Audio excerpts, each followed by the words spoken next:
One of the things that all those names shows you about the Apostle Paul is he did not believe in living the Christian life by himself.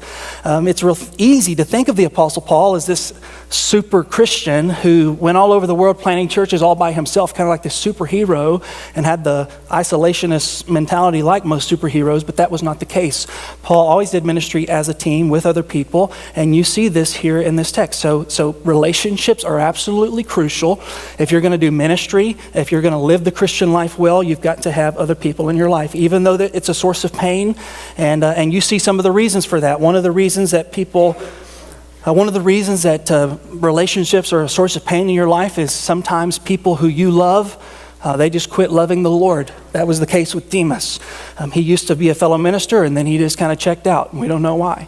Sometimes it's not because people leave the Lord. Sometimes it's because the Lord moves people from you. And so in the case of Crescens and Titus and Tychicus and Erastus and Trophimus, all of those men were with Paul there in Rome, and then God moved them to other ministry locations.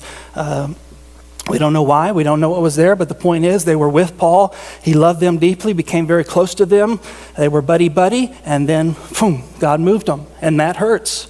It hurts when you grow to love people very much in your life, and they get a new job offer, or maybe they go to another church, or whatever reason, they get deployed and they go away. But the pain of that future hurt does not outweigh the absolute necessity of those relationships for your Christian life. So sometimes it's because people leave the Lord. Sometimes it's because the Lord moves people away. Sometimes it's because people in your life oppose you. They hurt you. They make your life difficult. That's what Paul says in verses 14 and 15. So Paul's just out there preaching the gospel, doing what God's called him to do, and this gentleman's making his life tough. And it's difficult when you're out there trying to do what God's called you to do, and you get opposition from people, most often who don't understand your motives, who don't really appreciate what it is that you're trying to do. Oftentimes will misrepresent you, manipulate things so that they cast you in the worst light possible, and that hurts.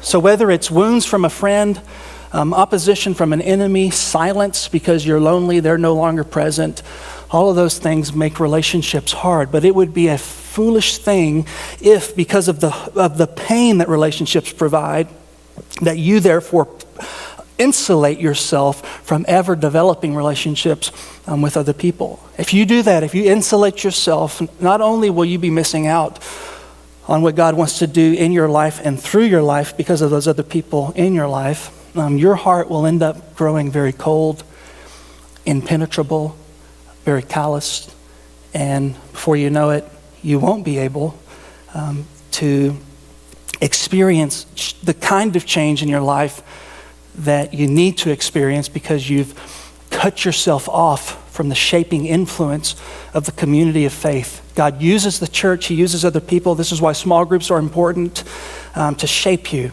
and mold you into who He wants you to be. So enter into relationships, keep them even when they're disappointing, even when they cause you pain.